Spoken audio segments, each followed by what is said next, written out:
This was an act of sheer evil. More than 1,000 civilians slaughtered, not just killed, slaughtered in Israel.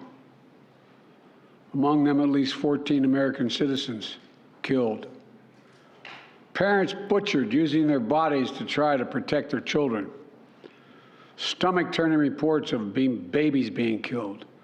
Entire families slain. Young people massacred while attending a musical festival to celebrate peace. To celebrate peace. Women raped, assaulted, paraded as trophies. Families hid their fear for hours and hours, desperately trying to keep their children quiet to avoid drawing attention. And thousands of wounded, alive but carrying with them the bullet holes and the shrapnel wounds and the memory of what they endured. You all know these traumas never go away. There's still so many families desperately waiting to hear the fate of their loved ones, not knowing if they're alive or dead or hostages. Infants in their mother's arms, grandparents in wheelchairs, Holocaust survivors abducted and held hostage. Hostages whom Hamas has now threatened to execute in violation of every code of human morality. It's abhorrent. The brutality of Hamas, these bloodthirstiness brings to mind the worst rampages of ISIS. This is terrorism. But sadly, for the Jewish people, it's not new. This attack has brought to the surface painful memories and the scars left by a millennia of anti-Semitism and genocide of the Jewish people. So in this moment, we must be crystal clear. We stand with Israel. We stand with Israel. And we will make sure Israel has what it needs to take care of its citizens, defend itself, and respond to this attack. There's no justification for terrorism. There's no excuse. Hamas does not stand for the Palestinian people's right to dignity and self-determination. Its stated purpose is the annihilation of the State of Israel and the murder of Jewish people. They use Palestinian civilians as human shields. Hamas offers nothing but terror and bloodshed with no regard to who pays the price. The loss of innocent life is heartbreaking. Like every nation in the world, Israel has the right to respond, indeed has a duty to respond to these vicious attacks. I just got off the phone with a third call with Prime Minister Netanyahu, and I told him, the United States experience what Israel is experiencing, our response would be swift, decisive, and overwhelming. We also discussed how democracies like Israel and the United States are stronger and more secure when we act according to the rule of law. Terrorists purposely target civilians, kill them. We uphold the laws of war, the law of war. It matters. There's a difference. Today, Americans across the country are praying for all those families that have been ripped apart. A lot of us know how it feels. It leaves a black hole in your chest when you lose family. Feeling like you're being sucked in. The anger, the pain,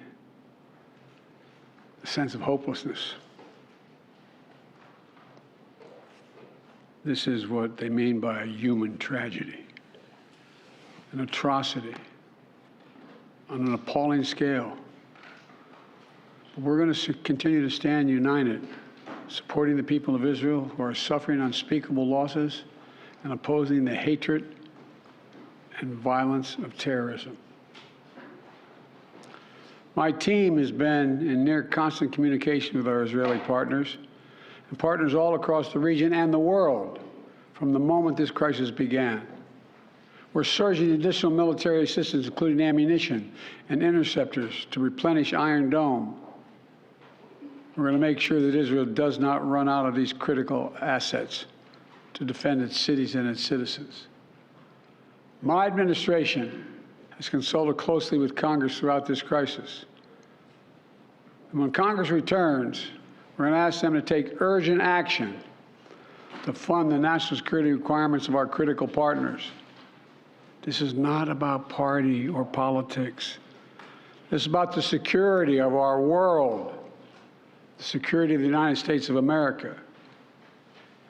We now know that American citizens are among those being held by Hamas. I've directed my team to share intelligence and deploy additional experts from across the United States government to consult with and advise Israeli counterparts on hostage recovery efforts. Because as president, I have no higher priority than the safety of Americans being held hostage around the world. The United States has also enhanced our military force posture in the region to strengthen our deterrence. The Department of Defense has moved the USS Gerald R. Ford Carrier Strike Group to the Eastern Mediterranean and bolstered our fighter aircraft presence. And we stand ready to move in additional assets as needed. Let me say again, to any country, any organization, anyone thinking of taking advantage of this situation, I have one word: don't. Don't. Our hearts may be broken, but our resolve is clear. Yesterday, I also spoke with the leaders of France, Germany, Italy, and UK to discuss the latest developments with our European allies and coordinate our united response.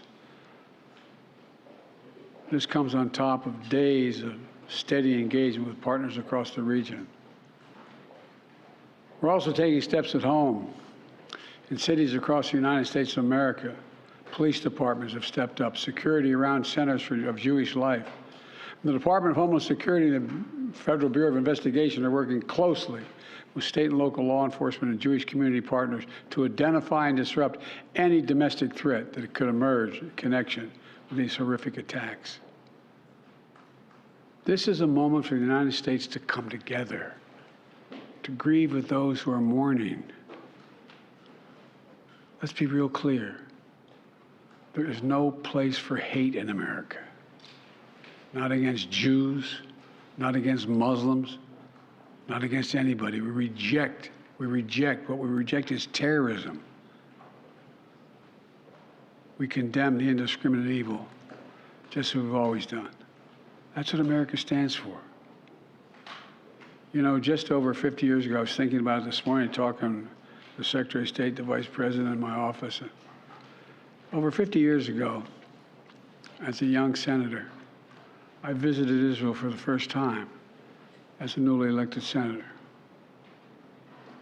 And I had a long, long trip, a meeting with Golda Meir in her office just before the Yom Kippur War. And I guess she could see the consternation on my face as she described what was being faced. They were facing.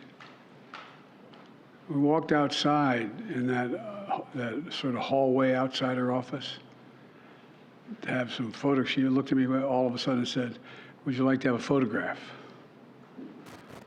And so I got up and followed her out.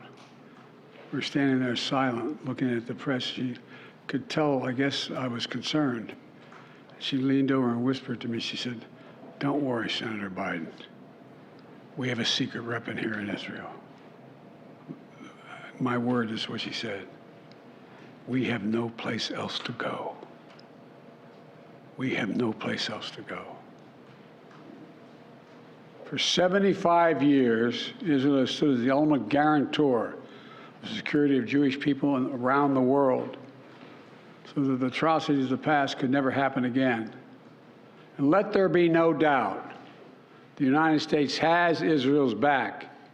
We will make sure the Jewish and democratic state of Israel can defend itself today, tomorrow, as we always have. It's as simple as that. These atrocities have been sickening. We're with Israel.